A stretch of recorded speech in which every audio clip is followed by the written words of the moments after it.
Okay, so hello and welcome everyone to this session. Now, before starting this session, I want to inform you all, I have written it on the screen as well, that obviously it's an online session. So during the session, there might be some notes and handouts which I need to share with you. And if the maybe connectivity goes off, we need to contact with each other. Therefore, before starting the session, what we do is that we create a WhatsApp group. Okay, and the link of WhatsApp group has been shared to all of you. Okay, in the chat box, if you can go and see the chat, you will find the WhatsApp group link, and I have shared it again as well here. Okay, please, there are still 2 to 3 minutes before we are starting, so please immediately join that WhatsApp group so that the handouts I share and anything which I have to discuss with you, I always have the option to contact with you via that. Okay, so we are just starting in 2 3 minutes. Please join the group.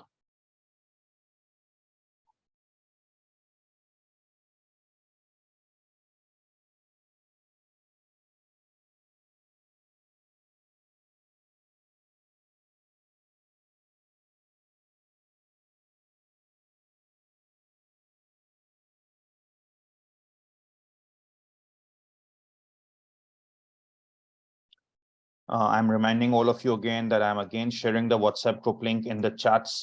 Please do join that group so that we can coordinate in case of any issues occurring during the class.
Okay, so now I'm starting the session. There is one last request to everyone who is there in this meeting. I'm sharing a WhatsApp group link in the chats. Please join it because I will be sharing a handout in that group.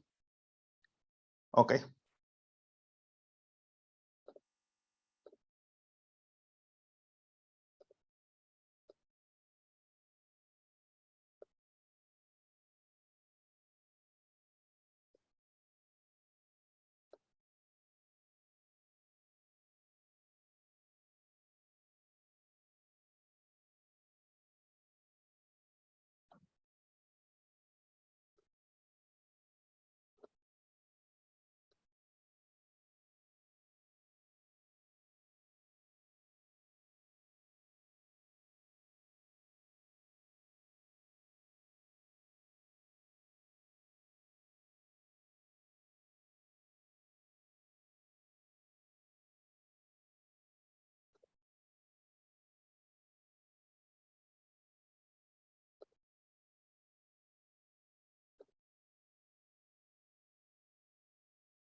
Okay, so let's start now.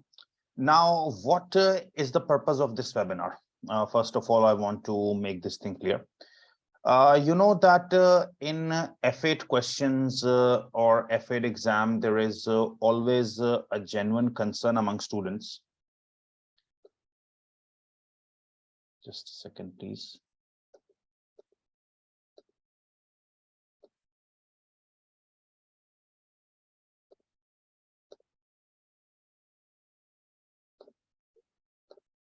Yes.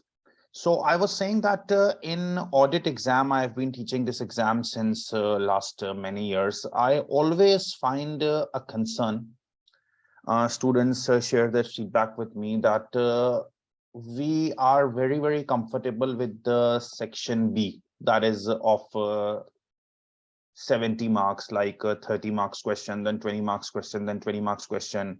We know we need to write the answers there of audit risk and responses, of TOCs and substantive procedures. So we are okay with it.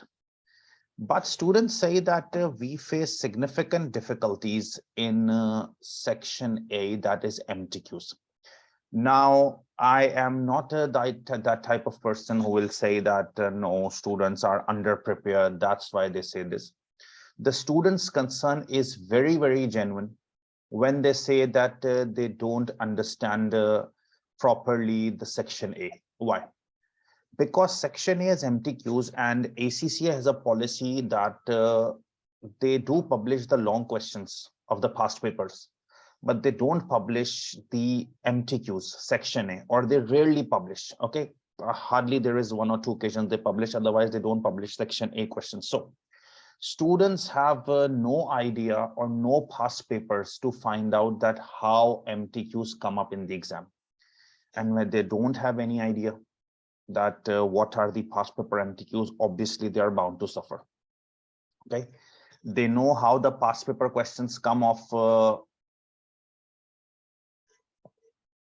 They know how the past paper question comes off audit risk and responses because they've seen past paper questions.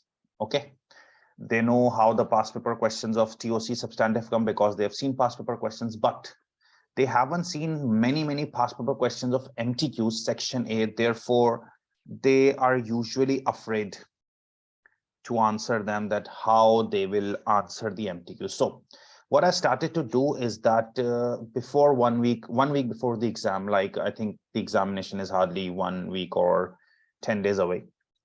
What we do is we conduct these webinars, and in these webinars, we solve some MTQs so that student has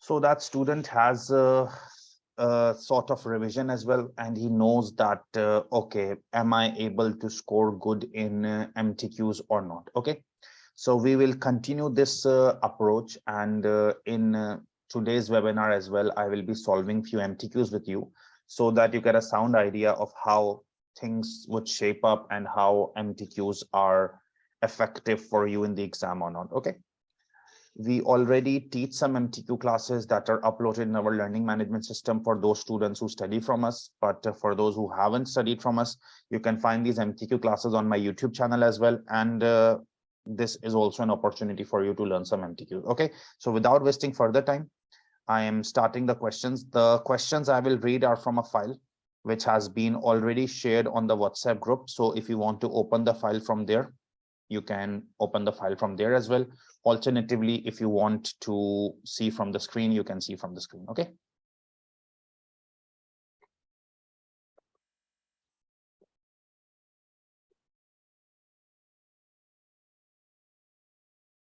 Okay, now this is the last time I'm sharing the group link, and apologies for those who miss it because we have shared it multiple times. And now you can just see the questions on the screen and follow.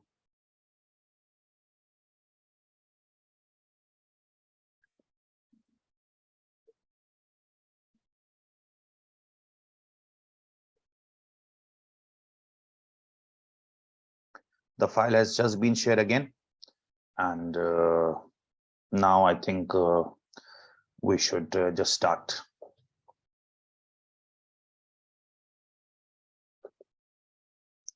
Okay.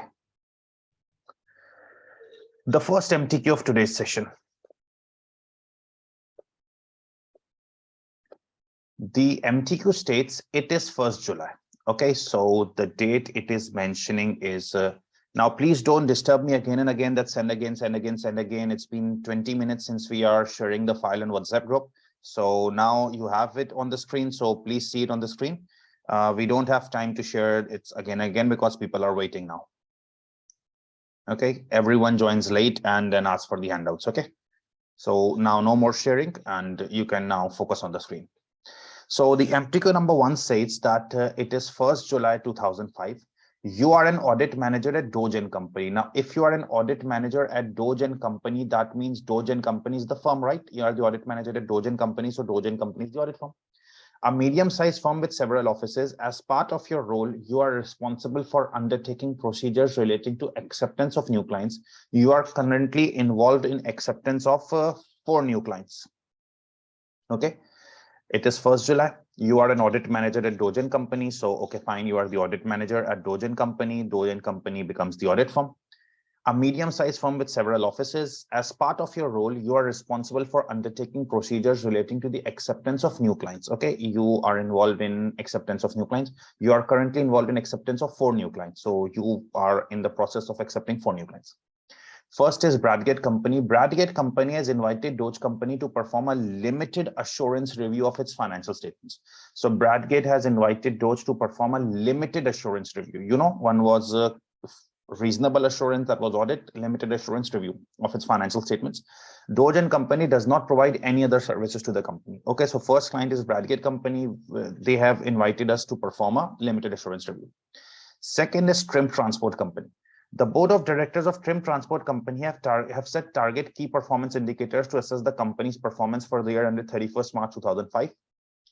The board has asked Doge Company to perform an assessment of performance to 31st March 2005 and to prepare a report for the board as to whether the KPIs have been achieved. The board will provide access to books and records relating to KPIs. Doge and Company does not provide any other services to Trim Transport. Now, Bradgate asked us to perform a limited assurance review. Okay, now Trim Transport Company is not asking for audit, not asking for review. They're just asking to perform an assessment of performance, a performance report. Audit firm performs all functions, right? As per chapter number 1, which I taught you. So here they have asked to perform an assessment, not an audit, not a review, just a performance assessment. Third is Keegan Company. Keegan Company, an existing audit client, is considering setting up an internal audit department. The directors are unsure whether to hire staff or to outsource the function. Keegan has approached Doge to inquire as to whether it could provide internal audit services. Now, Keegan wants internal audit services from us. Okay. Lelte Company. Doge has company recently accepted a new client, Letle Company. The previous auditor, Cat and Company, resigned from the audit in May. Doge and Company was appointed on 4th June 2005. Letle is in the early stages of legal action against Cat for failing to detect a fraud. Okay, this is the scenario for MTQ. Now, MTQ always means that there is going to be a scenario. Okay, MTQ always means that there is going to be a scenario. So I think the scenario is now complete. Scenario clearly states that it is 1st July. You are an audit manager of Doge Company. So Doge and Company is the audit firm, remember. A medium-sized firm. As part of your role, you are responsible for undertaking procedures relating to acceptance of new clients. You are currently involved in 4 new clients. First client is Bradgate. Bradgate wants a limited assurance review. Okay. Trim Transport wants an assessment of performance. Keegan has approached to inquire us whether it could provide internal audit services. And Lelte has accepted a new client. Sorry, Doge has accepted a new client. Previous auditor of this Lelte company resigned and they are taking legal action against them. Okay, so 4 cases. First, Bradgate wants limited review. Second, Trim wants assessment of performance. Keegan in internal audit services, and Lelte just a new client.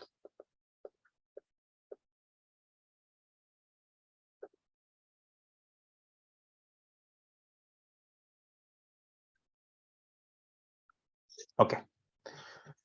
Now, the first question from this MTQ is that,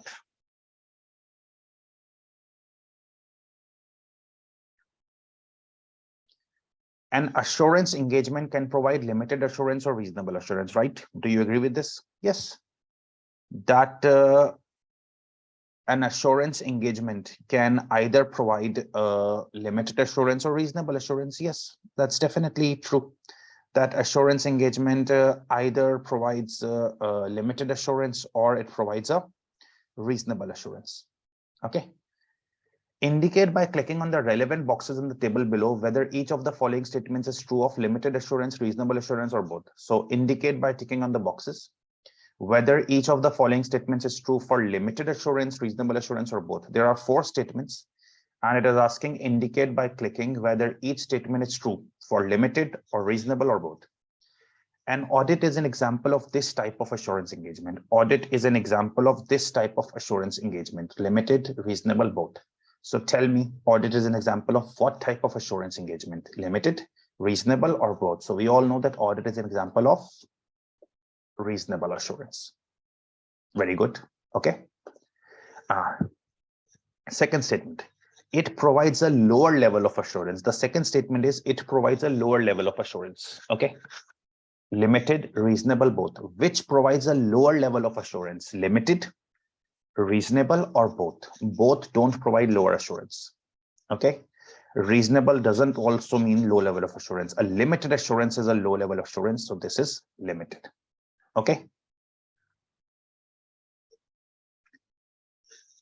Judgment is statement 3. Judgment is required to determine the appropriate procedures required to obtain this level of assurance. So judgment is required to determine procedures required to obtain this level of assurance. Now, where is judgment required to determine procedures? Where is judgment of auditor required to determine procedures? In limited, in reasonable, or both. So in audit, the procedures are as per auditor's judgment, and in review also the procedures are as per auditor's judgment. So both involve judgment to design procedures. Okay. And a negative form of conclusion is provided. A negative form of conclusion is provided in limited, reasonable, or both. We have taught you that limited assurance is in review, and in review we provide negative. So this is limited. This is the first MTQ. Okay.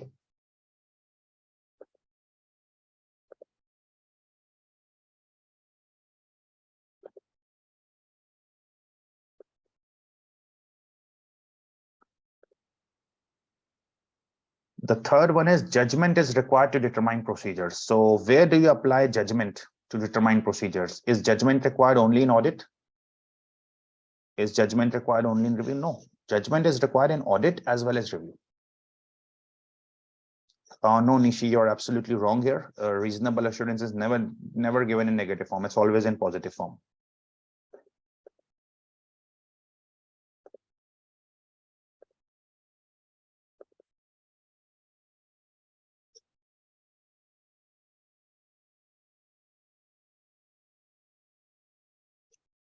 Number 2, which 2 of the following tests would Doge and company carried out as part of limited assurance review?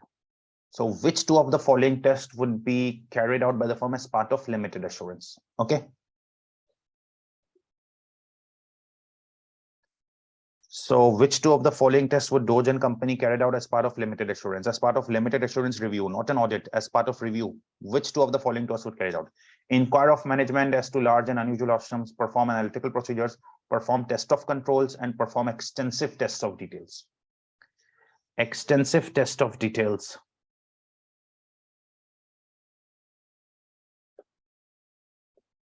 is an audit. Test of controls is in audit. Review means limited assurance, less work. So inquire and analytical, that would be the answer. Okay.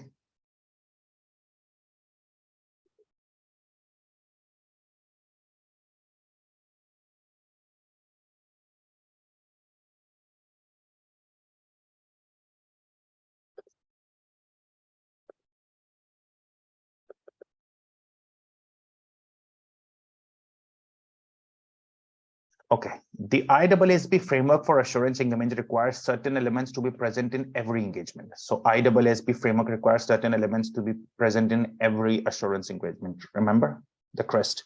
The framework states certain elements must be present in every assurance.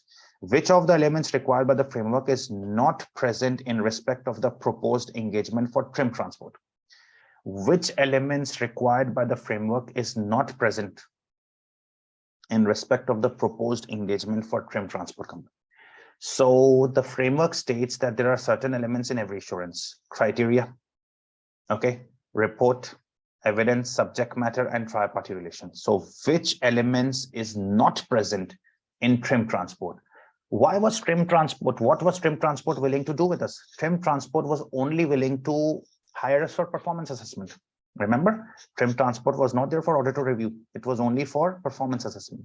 So in performance assessment, there can be a subject matter, okay, the financial statements. There should be evidence. A conclusion has to be drawn that performance is good or bad. But in performance assessment, there can't be a three-party relation: the practitioner, the responsible party. There can't be.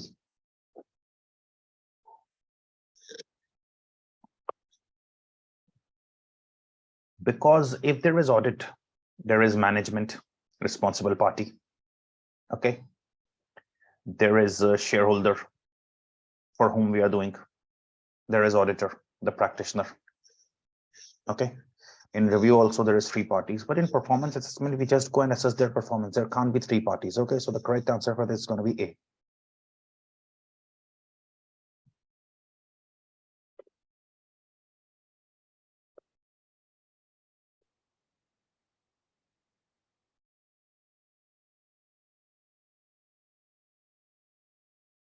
Okay, MTQ number 4. Identify by clicking on the relevant boxes in the table below whether each of the statements relating to possible provision of internal audit services to Keegan by Doge Company is true or false. So you just have to click whether each of the statement relating to provision of internal audit services to Keegan by Doge is true or false. Remember, there was a client Keegan who didn't ask us for audit or review, just asked for internal audit services. So we just have to check whether it's true or false.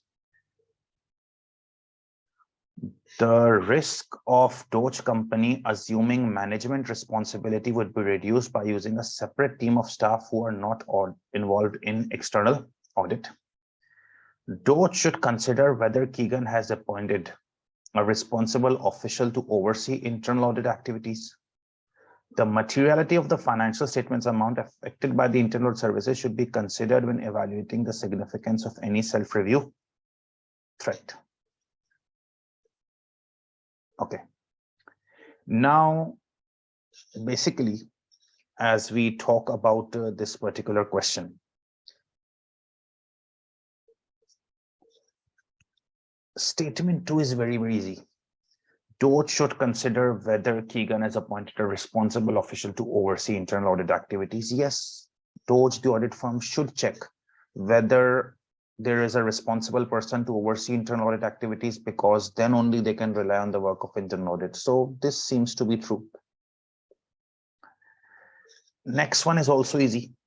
The materiality of the financial statement amounts affected by internal audit service should be considered when evaluating the significance of any self-review threat. Yes, when you are the external auditor of them and you're also providing internal audit services, so does that create a self-review threat? Yes, so we should consider the materiality here, because when you're their external auditor and you're also providing internal audit services, this creates a self-review threat. Okay. First one, students said that they didn't understand that. And frankly speaking, if you get the first one wrong, your whole question would be wrong.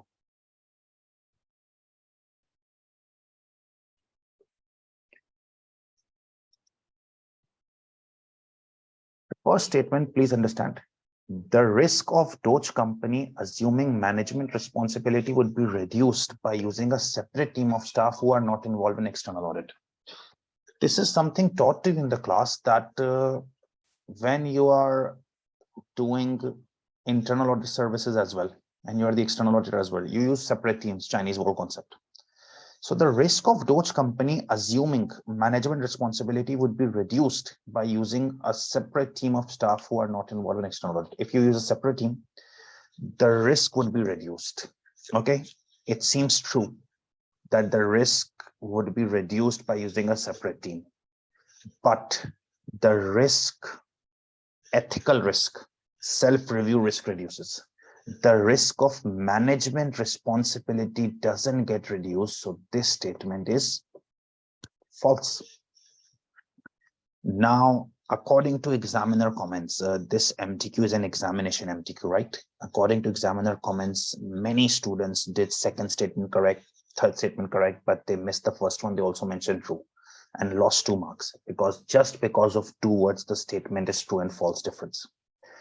The risk of ethical threat, self-review threat is reduced by using separate team. The risk of management responsibility is not reduced. So this statement is false.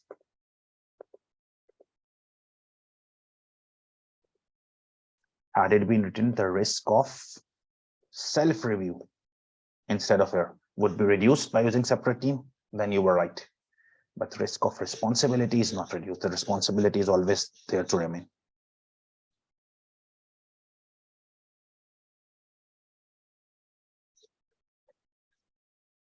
We will come back on this MCQ just shortly, but let's finish it. Question number 5. Okay. Cat and Company's lawyers argued that the firm failed to detect the fraud in Let Company's financial statements due to inherent limitations in the audit, and that it had in fact obtained sufficient appropriate audit evidence to enable it to detect material misstatements due to fraud. Now remember this Cat and Company case. Cat and Company was their previous auditor, and they were suing them, taking legal action. So Cat's lawyers argued that the firm failed to detect fraud in Let's Company's financial statements due to inherent limitations in the audit. Which of the following would be an inherent limitation of audit? Very easy question, which is an inherent limitation. Cat was auditing the company for the first time and the business was new to them. Okay. Due to tight reporting deadlines, Cat and Company had a limited amount of time to complete the audit. Cat and Company had relied on the truth of information given to them by the company staff. Cat had used audit sampling in performing test of details. Remember a limitation of audit. I didn't teach you inherent limitation of audit is we are auditing for the first time. You had limited amount of time. You relied on management information. I told you there is an inherent limitation that audit is always on a sample basis. So which of the following is an inherent limitation? Sample basis. Okay. So we have completed the first MTQ. I'm just going back. So if you have any questions now, you can ask. People were asking questions in between, which creates problems. So first question was question number 1. An audit is an example of this type of assurance engagement. We said audit is an example of reasonable assurance. Second statement, it provides lower level of assurance. That's limited. Judgment is required in procedures. Judgment is required in audit as well as review. So both. Negative isn't limited. Any questions with respect to question number 1, please ask.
We are just solving MTQs. Whoever wants to ask strategies, like there is a student Amir Chauhan who's asking strategies. So we cannot discuss it during the class. You can contact me later. Okay. Question number 2, which two of the following tests would Dodge carry out as part of limited assurance? When limited assurance, we never do test of controls and substantive. So that's it. Easy one. Question 3. Which element of CREST is not present in trim transport? No three parties because it's just performance assessment. Fourth one was a bit tricky because I think you might have lost marks in it. That statement 2. Dodge should consider whether Keegan has appointed a responsible official. That's true. When evaluating self-review threat, we must consider the materiality amount. Materiality is always considered. So true.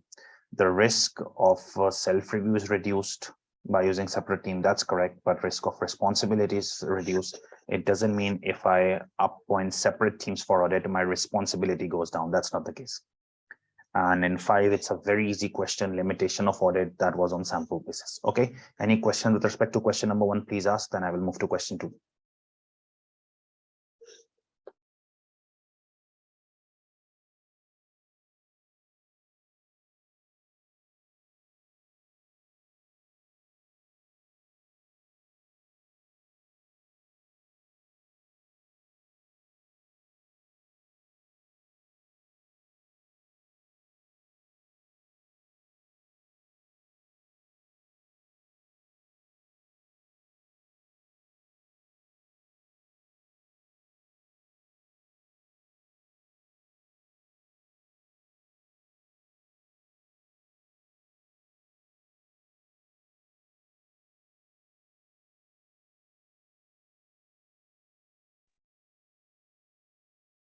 No, again, sampling does not create a detection risk. That's another thing. It's audit risk.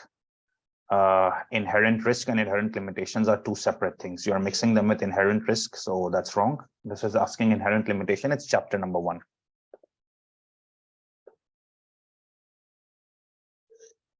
MTQ2 was very, very easy. It was just asking that what do we do in review? So we never go in detail in review.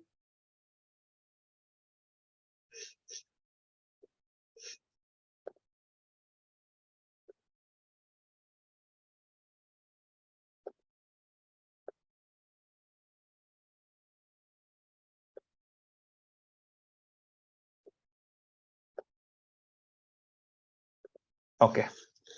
We can only explain MCQs here. I'm sorry, we cannot explain a topic here. For topic, you can contact me later.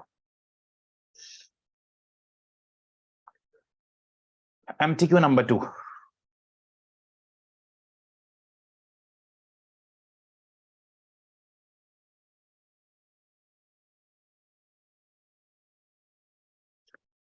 So MTQ number 2 is related to that you are an audit manager at Blanken and Company.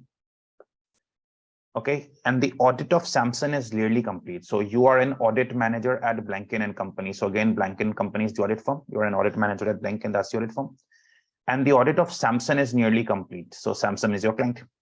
Samsung is a large listed retailer. The draft financial statements show a PBT of 6.5 million and revenue of 66 million for the financial year ended 30th June 2006. You have been informed that the finance director left Samsung on 31st May 2006. As part of the subsequent events procedures, you reviewed post-year-end board minutes and discovered that the legal case for unfair dismissal has been brought against Samsung company by the finance director. During the discussion with HR director of Samsung, you established that the company received notice of the proposed legal claim on 10 July. So year end is 30th June, okay, and you receive notice of legal claim on 10th July. The HR director told you that Samsung's lawyer believed that the finance director's claim is likely to be successful, but estimate that 150,000 is the maximum amount of compensation which will be paid. However, directors do not intend to make any adjustment or disclosures in the financial statements. Okay, so this is the case that you are an audit manager at Blanket. Audit of Samsung is nearly complete. Samsung is a large listed retailer. Financial statements show a PBT of 6.5. You know, profit and revenue is usually given for materiality. Year end is 30th June.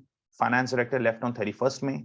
As part of subsequent events procedures, you reviewed post-year end board minutes and discovered that the legal case for unfair dismissal had been brought against Samsung by the finance director. So finance director has sued us. Okay. And it states that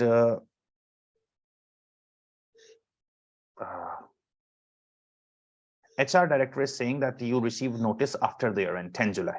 So it's an event after the balance sheet date. Okay. HR director told that lawyers believe that the claim is likely to be successful, but 150,000 will be paid, but they don't want to make any adjustment or disclosure.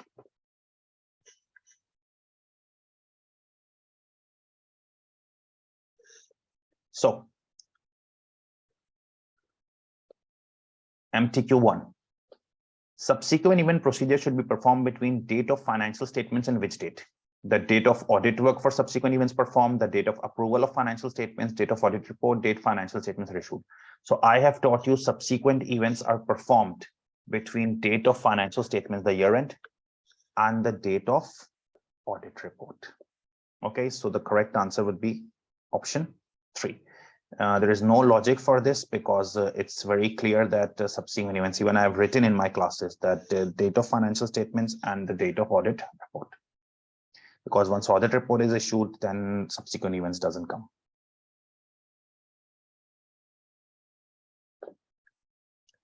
Number 2, which of the following audit procedures should be performed to form a conclusion as to whether financial statements require amendment in relation to unfair dismissal? So it's just asking which audit procedure should be performed in this unfair dismissal case. So it's just logic that what procedures we will perform in this unfair dismissal.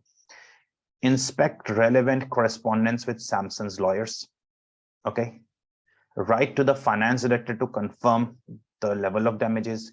Review post-year and cash book and bank statements for evidence that the claim has been settled. Request management confirms their views in a written representation letter. Okay. Now inspect relevant correspondence. This seems fine. Okay, that you will correspondence with lawyers. It's a substantive procedure. Write to the finance director. You cannot contact the finance director before taking permission from the firm.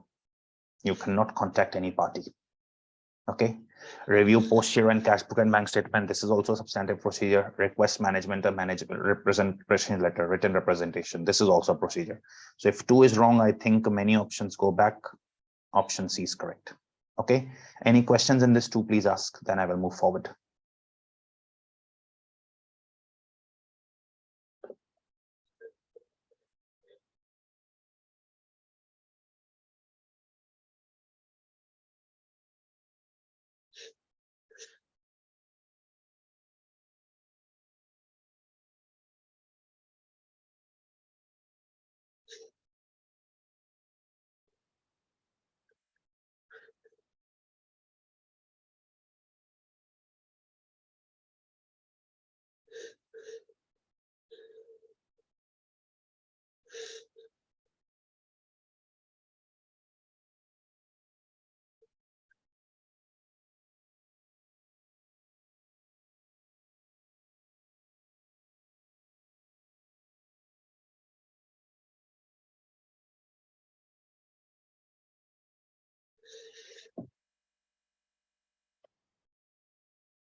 Okay. Third, select the type of opinion that is appropriate and the nature of any additional communication necessary if the unfair dismissal case is not adjusted or disclosed in the financial statement. Okay. Now pay attention to this point. This unfair dismissal case is definitely a subsequent event, right? Because your year end was 30th June and you received notice after the year end on 10th July. So it's an event after the balance sheet date, subsequent event. Okay. So it should be classified as an adjusting event or non-adjusting event and should be adjusted or disclosed. Okay, because when you receive a notice after the year end, that's a subsequent event. You have to classify whether that event is an adjusting event or a non-adjusting event. If you say it's an adjusting event, it requires adjustment. If you say it's a non-adjusting event, it requires a disclosure. So since this is an event after the balance sheet date, and it's a subsequent event, either it will be adjusting or non-adjusting, and it will be adjusted or disclosed. So this is not adjusted or disclosed. What will be the opinion if this is not adjusted or disclosed? You should modify your opinion, either a qualified, adverse, or disclaimer, right? Because this requires adjustment or disclosure. It's a subsequent event. But you are not adjusting or disclosing in financial statements. So you should modify your opinion, either qualified, adverse, or disclaimer. But as you can see that the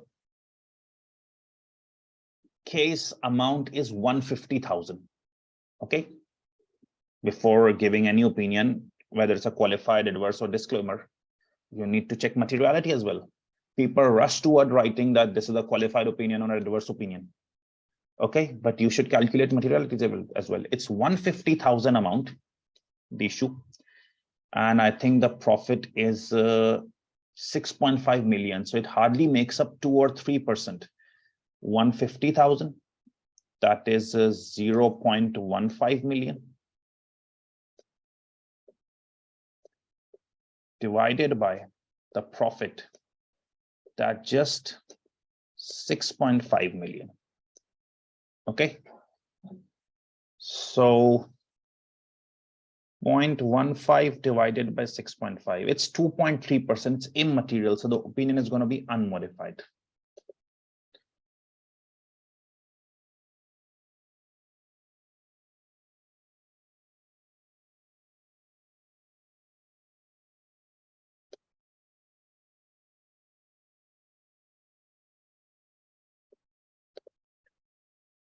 So you were right that it's an adjusting or non-adjusting event, and it should be adjusted or disclosed. And since you are not doing, it will have an impact on audit report, but since it's immaterial, it's unmodified.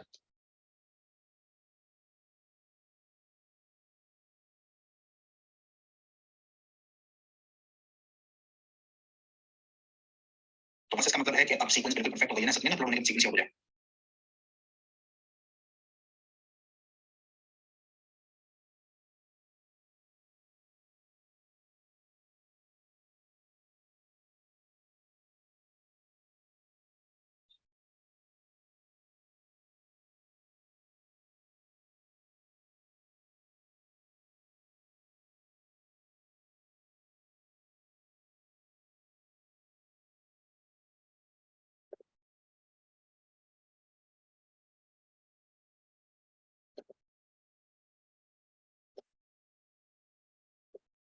Okay, now let's go towards the fourth one.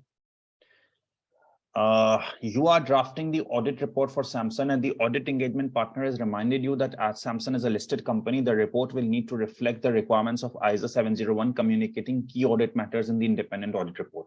According to ISO 701, which of the following should be included in key audit matters? What comes in CAM-para, key audit matters? Matters which require significant auditor attention, matters which result in modification of the opinion, matters which would communicated to management, matters which will material. So if you go and read the definition of CAM-para, in CAM, it's not like matters material come, matters of management come, they come in management letter, matters which require modification, matters which according to auditor are of significance.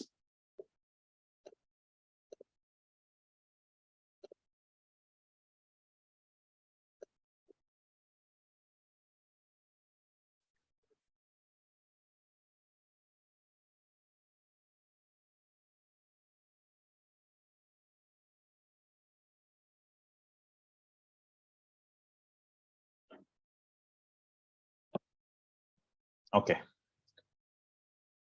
Last 1 month after the financial statements were issued. So 1 month after the financial statements were issued, you have published the financial statements. The legal claim was finalized and the court awarded compensation of 500,000 to the ex-finance director. The directors of Samsung have contacted Blankin to inform them of the outcome. Now there is an issue that 1 month after the financial statements were published, you even published financial statements. It was sent to all shareholders. The court awarded 500,000 claim. And directors have now contacted Blankin audit firm to inform them of the outcome. Which two of the following are appropriate actions for Blankin to take? Now, Blankin is the audit firm. Which two actions they should take? Now, you reported in your books as an unmodified opinion, right? Because it was just 150,000. And 150,000 means it was 2.7%. Now, if the claim is 500,000, that makes us material. So now the directors have contacted you. What two actions you should do?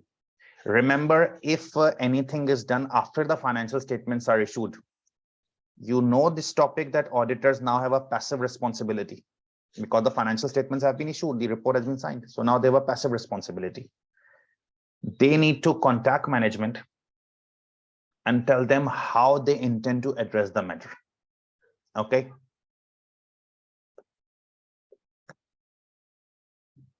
And if management amends financial statements, I taught you they need to prepare a new report, new opinion. And if management refuse, they should take the necessary steps so that people don't rely on this report. But I didn't taught you obtain a management letter. I didn't taught you resign. So most likely it would be A and D. Okay.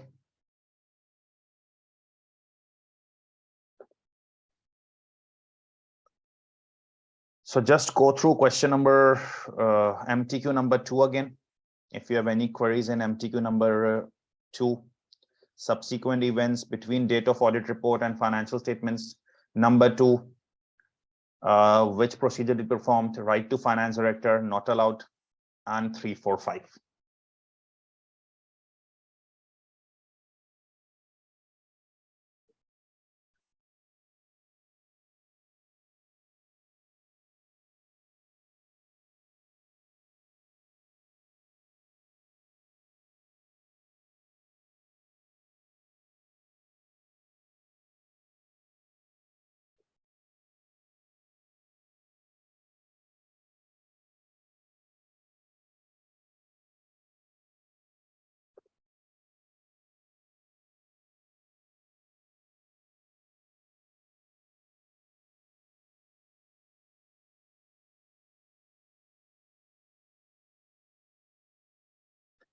Because Amir, EOM comes for those which have already been disclosed. It's clearly written, it's not disclosed.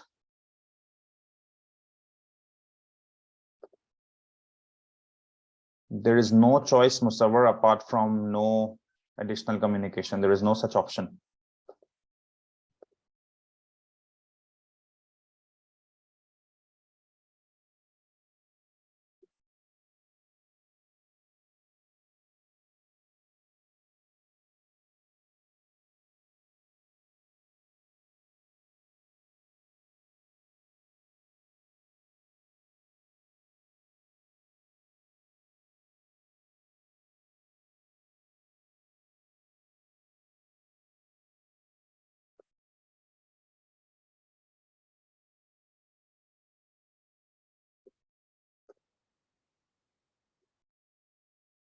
Yes.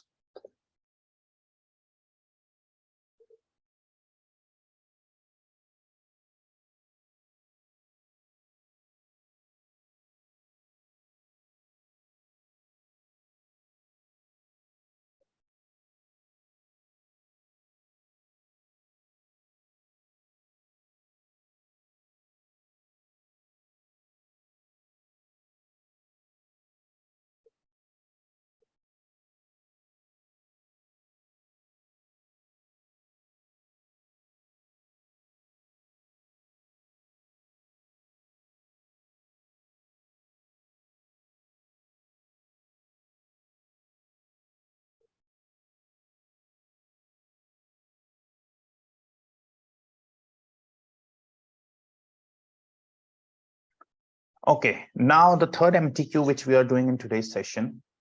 Magical Mystery Tour is a travel agency which has been trading for over 5 years. The company arranges holidays and hotel bookings to individual customers and corporate clients. The company is financed partly through overdrafts and loans and also by several large shareholders. The year end is 30th April. In the current year, a new competitor, Pure Shores Company, has entered the market and through competitive pricing has gained considerable market share from MMT. One of MMT's large corporate clients has moved its business to Pure Shores. In addition, a number of agents have left the company and joined Pure Shores. MMT has found it difficult to replace those employees due to level of skill and knowledge of remote overseas locations. Directors have produced a cash flow forecast which shows a significantly worsening position over the coming 12 months. The auditors have been informed that MMT's banker will not make a decision on the renewal of overdraft facility until the audit report is issued. The directors have agreed to include some going concern disclosures. So this is a typical scenario of going concern that Magical Mystery is a travel agency which has been trading for over 5 years. The company arranges holidays and hotel bookings to individual customers and corporate clients. Companies finance partly through overdrafts and loans and also by several large shareholders. Year end is 30th April. In the current year, a new competitor has entered the market and he has gained considerable market share and blah, blah, blah. And auditors have been told that bankers will not make a decision on overdraft until the audit report is issued. The directors have agreed to include some going concern disclosures. Which three of the following statements correctly describe the respective responsibilities of directors and auditors in relation to going concern? If you have taken my lectures, I wrote you 3 responsibilities of directors and 3 responsibilities of management in 3 responsibilities of directors and 3 of auditors in going concern topic. So which 3 of the following statements correctly describe the respective responsibilities of directors and auditors? So which 3 statements you need to select describe respective responsibilities of directors and auditors? The directors must assess whether company can continue to trade for the foreseeable future. Is this the responsibility of director? Yes, that has been taught to you. That directors must assess whether we are able to continue for the foreseeable future. If they think we are able, then they prepare going concern basis. If they think not, breakup basis. This is taught to you. Number 2, the auditors and directors must make disclosures of going concern in the financial statement. This is wrong because this is only the responsibility of director. The auditor cannot make disclosures in financial statements. Auditor doesn't prepare financial statements. Financial statement is prepared by directors. They should disclose. It's stating auditors and directors must disclosure. Wrong. The auditor will evaluate management assessments of going concern. Yes, this is taught. The auditor must carefully assess whether management will be able, company will be able to continue. Directors assess and that auditor will carefully assess management's estimation. Okay. The directors will usually prepare a cash flow forecast to assess whether a company is able to trade for the foreseeable future. Yes, directors prepare a cash flow forecast. The directors must assess a previous period of 12 months. This is wrong because assessment period of 12 months is the responsibility of auditor, not the director. Okay.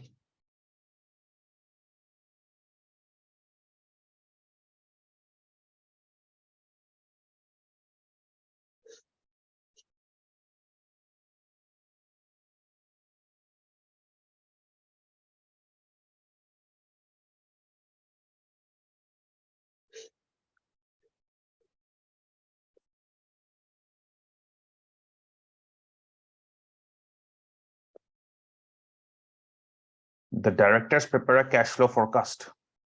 So it's the director's responsibility, right? And the 5th is wrong because directors must not assess period of 12 months. I taught you that auditor is going to assess the period of 12 months.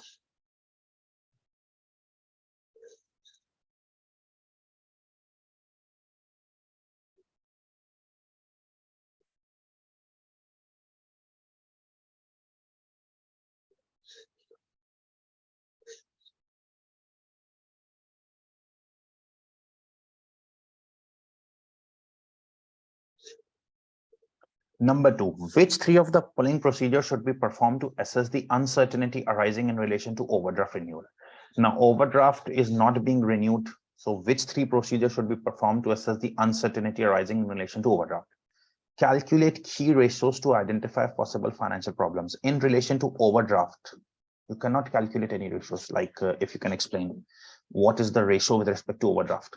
We can calculate ratios for audit risk. We can calculate ratios for assessment of performance, but we cannot calculate ratios for overdraft renewal. This is wrong. Inspect correspondence with the bank to identify any disputes. This can be. Review the level of profit made in previous years to assess whether a company is likely to continue to trade. Inquire with management whether any alternative sources of finance have been considered. Inspect board minutes for discussion of management. Okay. Now, as far as audit procedures is concerned, this is also not an audit procedure. Review the level of profit made. You have studied the whole audit syllabus. You never studied this, that review the level of profit made in previous 2 years for the going concern. Okay. Calculate ratios is a procedure, but for overdraft, you cannot get any idea about key ratios. Inspect correspondence with the bank is a procedure.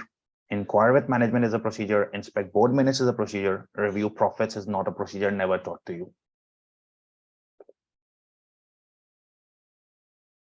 Any questions with these two? Please ask so that we can move forward.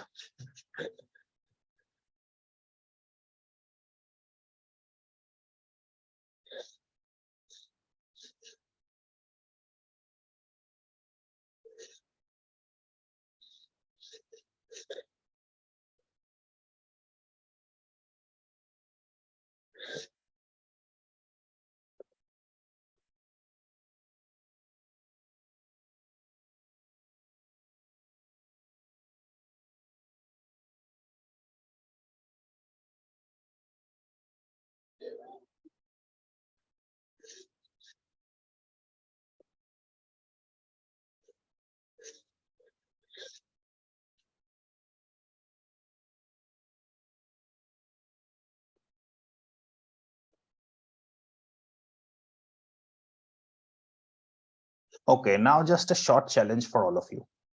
I want you that I'm giving you 2-3 minutes. Please try the remaining 3 MCQs which are shown on the screen on your own. Select which options you have, then I will discuss the answer. Okay.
Okay, so whoever has shared the answers, they got this one correct.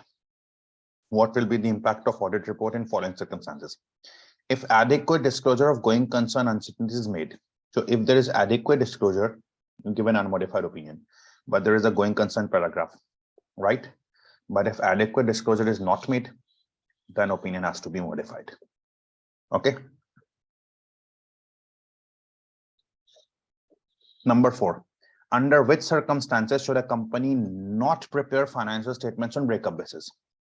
If company thinks it will be able to continue for the foreseeable future, then going concern basis. If it thinks it is not going to continue for the foreseeable future, then breakup basis. So under which circumstances should not prepare financial statements on breakup basis? Company has ceased to trade. In that case, you are not continuing for the foreseeable future. Breakup basis. A decision has been made to close the company. If you have decided to close the company, obviously, you will not continue for the foreseeable future. So breakup basis. Company has run out of cash, is unable to pay debts, so you won't be able to continue. Breakup basis. There are uncertainties in relation to going concern. When just there are uncertainties, that means there are some uncertainties looming. You are not sure that you will be shut down. So in that case, breakup basis won't be applicable. Okay. And last, what will be the impact on audit report of MMT if auditor believes that basis of preparation of financial statement is incorrect? Now, what does this mean that the auditor believes that the basis of preparation of financial statement is incorrect? If auditor believes financial statement should be prepared on GC basis, going concern basis, and company has prepared on breakup basis, the basis is incorrect. Auditor believes the financial statement should be made on a breakup basis, and company is made on going concern basis. So in both the cases, if preparation of financial statements is incorrect, I have taught you the impact would be straight and adverse opinion. If the basis is incorrect, financial statements must be prepared on breakup basis and you are preparing on GC basis or vice versa. Straight adverse opinion. Any questions with the third, fourth, and fifth?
So if it has other sources to continue, then why it's written it's unable to pay its debts?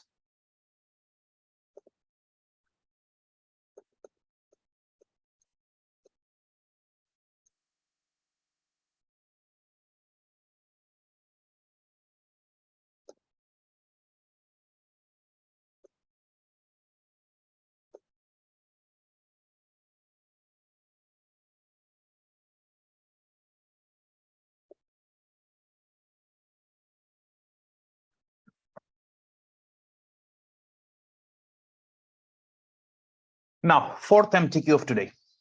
Sycamore is an auditor of FIR company. So Sycamore is the auditor, a listed company operating in computer software industry. The audit team comprises of engagement partner, recently appointed audit manager, audit senior, number of audit assistants. The audit partner has only been appointed this year due to a rotation of previous partner who had been involved in audit for 7 years. Only the audit senior has experience of auditing a company in this specialized industry. The previous audit manager left the firm before the completion of prior year audit, and it's now the finance director of FIR company.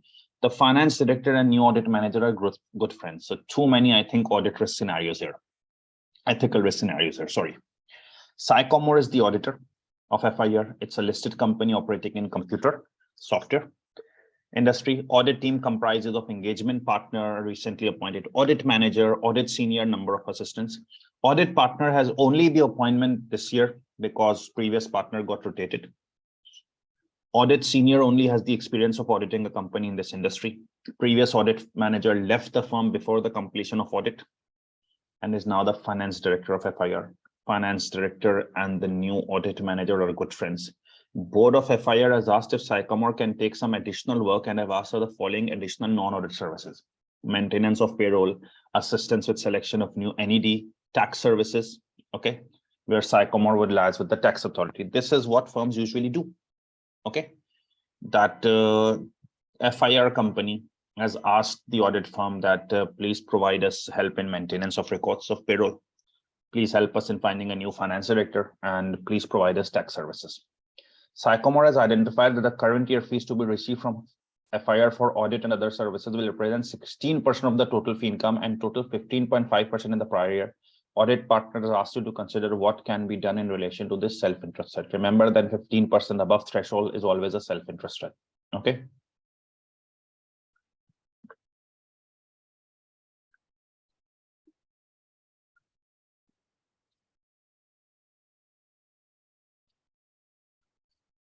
Now, the first MTQ is that in relation to the composition of current audit team, you have understood the composition of current audit team. That current audit team has an audit partner, recently appointed audit manager, audit senior, and number of assistants. Okay, so audit manager and finance director, they are friends. Okay, the audit manager has left, and now the finance director. Partner doesn't have experience. So in relation to the composition of current audit team, select which of the fundamental principles is at risk and select an appropriate safeguard. You need to select two things. Which principle is at risk? Now, what are the principles? Confidentiality, objectivity, professional competence, due care, professional behavior, and integrity. So which fundamental principle is at risk? Because the finance director and audit manager are friends. Okay. So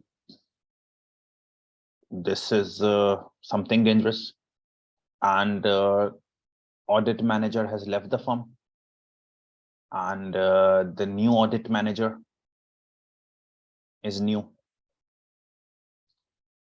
Partner is new. Okay. Only audit senior has the experience. So the fundamental principle which is at risk seems to be competence. Okay. Integrity is honesty. There is no honesty issue here mentioned. Confidentiality, there is no confidentiality issue mentioned here. Okay. Objectivity can be an issue here, but mainly the basic advance point over objectivity may be this, that since everyone is new, this will provide a problem of professional competence. Okay. And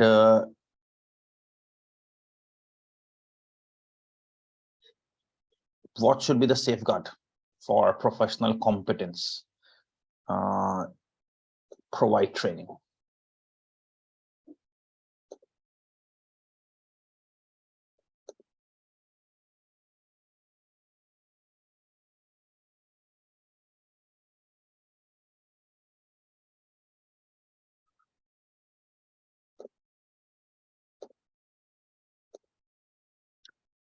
Select the type of threat which could arise as a result of finance director's relationship with the audit manager and select the appropriate safeguard. You know, the finance director of company and audit manager are friends.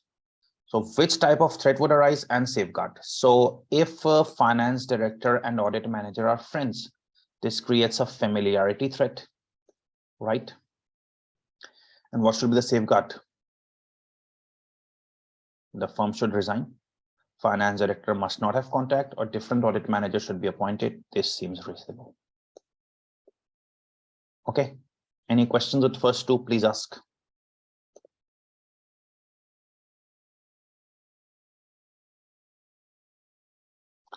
Uh, 6157 JANAT, complete new audit team is never a thing.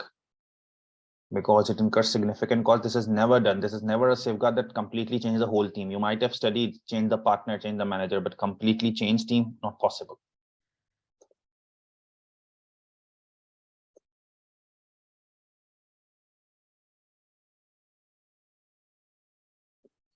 Now 3, 4, 5 again on you. Then I will discuss the answers. 5 minutes, please solve on your own.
Okay.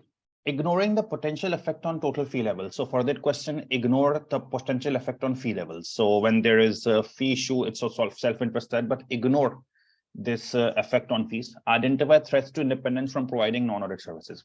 Routine maintenance of payroll records. So providing payroll services, that means preparing payroll wages. It's a self-interest, self-review, or advocacy. You prepare wages and then audit them. It's a self-review. Assistance with selection of an NED. When you select NED, it's a self-interest. You get money for that. Tax services taught you advocacy. Okay.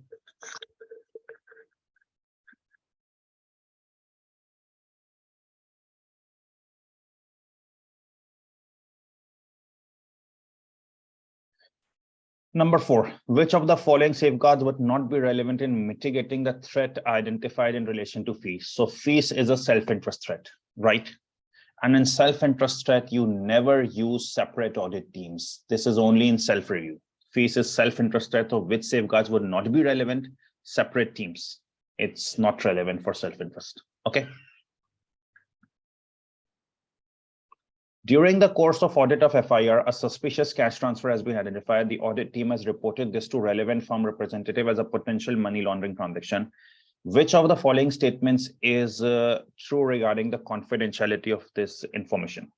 Details of this information can only be disclosed with the permission of FIR. If there is a legal requirement, this overrides principle of confidentiality. Sycomore is not permitted to disclose of the details of this transaction. And in order to maintain confidentiality, Sycomore should report their concerns anonymously. Okay. Money laundering, terrorism are serious offenses. In that case, I told you that the principle of confidentiality is gone. So correct answer for this would be option 2.